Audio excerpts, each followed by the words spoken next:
beeyo abaami n'abakyala abavubuka n'abatennyo gano ge mawulire gaffe ku ngoma nga gakusomerwa ladies like tuula kalira wuliriza nyumirwa amawulire. Bannansi bangi mu Uganda banoonya emirimu e Bulaaya nga balowooza okukola n'amaanyi kwandiza amakungula. Bangi basibira mu kubakukusa kiyite modern day slaves. Beebuuza kiki ekyagwawo, bano bategebwa obukodyo ne babaza mu kukolera obwereere oba obwamalaaya. Kino kiyinza kukyusibwa kitya? Okwagala okubaako ky'omanya weeyunde kuweetaasa enkola ku mutimbagano. Eno enkola yaabwe ekolerawo ng'ate n'essimu za bwereere. Abo abali mu buzibu ababuyiseemu ne bakaawonawo basobola okwogera eri bakansala ssaawa 24 mu nnaku zonna mu wiiki. Bano balina obumanyirivu n'okuyambibwa okwetaagisibwa mu nnimi ez'enjawulo mu Uganda. Eno enkola yayiyizibwa abapolisi bakakensa mu bya tekinologiya mu Uganda. Weetaasa ekolera wamu ne bakiyambi okuyamba abayita mwene embeera. Abayita buna obuzibu ne bakaawonawo bayungibwa ku bw'obuyinza okufuna obuyambi n'okubudaabudibwa. Weetaasa enoonya data n'okunoonyereza ku misango gy'ekikukusa abantu mu Uganda, mu Afirika ne mu mawanga amalala okusobola okulwanyisa omuze guno. Weetaasa kitegeeza yamba obulamu bwo. Weetaasa kitegeeza tokyali kateeyamba. Oluvannyuma lw'okufuna obumanyirivu buno, bannayuganda baakutambulira mu mirembe. Tulina okujaganya ku lw'omuwendo gw'abatuuze abalwanirira ebyo ebibagasa.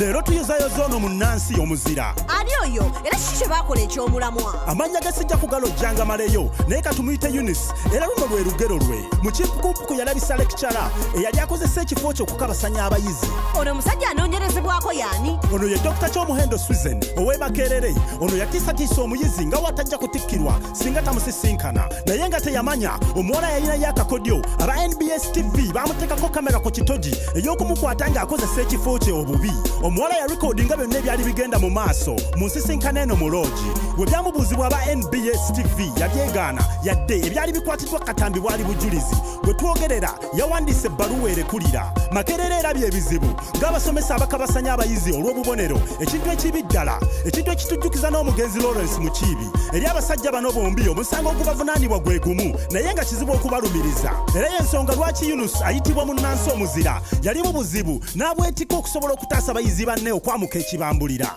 Sigadde nze Reef HD nga mbaweereza ku Newsbeats. Mpulira nkooye nnyo leero nga tesaageze kutambulako eggulo. Mirako ssente okumpi n'ewange esula mu mwoyo ekitaasoboseza kufuna yadde empeke y'otulo. Sinze nzekka abonaabona n'ekkerere giyite noise pollution. Abantu bangi mu Afirika babonaabona n'ebitongole by'amadiini. Si lwakuba nti zikyaki zivaamu amaloboozi aga waggulu naye sikontana n'ensonga z'ebyokwerinda ng'ate ebizimbe ebimu birabika bubi kw'ossa ababuulizi oluusi ababuulira ensonga ezibuzaabuza endiga. Mu Rwanda Governance Board giyite RGB yakoze amateeka amapya nga gakwata ku bitongole by'amadiini n'ebibafuga obufuzi bwabwe n'okwewandiisa. Wiiki 2 emabega kyaki 7 zaggaddwa olw'amaloboozi agabeera waggulu. Kino kyakoleddwa okutaasa endiga ku basumba ab'ekiwaani era ne Mwami Kagama agamba guno omuwendo gwabwe gwamutiisizza nnyo. Ekintu ekyetaddewo embeera y'okubuuza oba buli omu asobola okufuuka omusumba ewatali kusomesebwa. CEO wa Rwanda Governance Board agamba ekyo kimala kuyitibwa naye beetaaga okutendekebwa. Okuggalwa kw'amakanisa 7 kintu kinene ddala mu ggwanga ettono nga Rwanda. Kino kyali kibaddewo mu mawanga amalala nga Nigeria. Emyaka egiyise amakanisa, emizikiti, ziwooteri n'amabaala byaggalwa. Kino kyakolebwa mu kikwekweto Lagos Free Vision 2020 naye okutuuka leero Kerere ekyaliwo. Amakanisa gaggalwa naye ate endala ne zimeruka. Lwaki eno bizinesi y'amakanisa nnene nnyo esobola okukendeezebwako? Ettutumu ly'amakanisa liva ku nzikiriza z'abagoberezi kw'ossa embeera y'obwetaavu.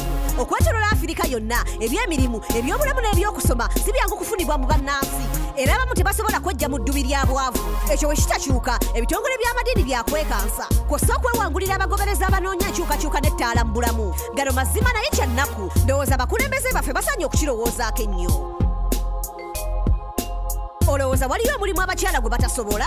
Nedda, naye ndowooza eno eba nkola y'eggwanga n'abantu okusalawo kiki omukyala ky'asobola oba ky'atasobola. Wuliriza, Saudi Arabia ggwanga erisangibwa mu Middle East. Bano ebyeddembe ly'abantu tebabitwala nga kikulu. Naddala we tudda ku ddembe ly'abakyala. Bano balina embeera y'obukuumi etwala omukyala ng'omutuuze owa wansi. Okuva mu 1990 abakyala tebakkirizibwa kuvuga mmotoka naye nga waakiriko waliwo enkyukakyuka.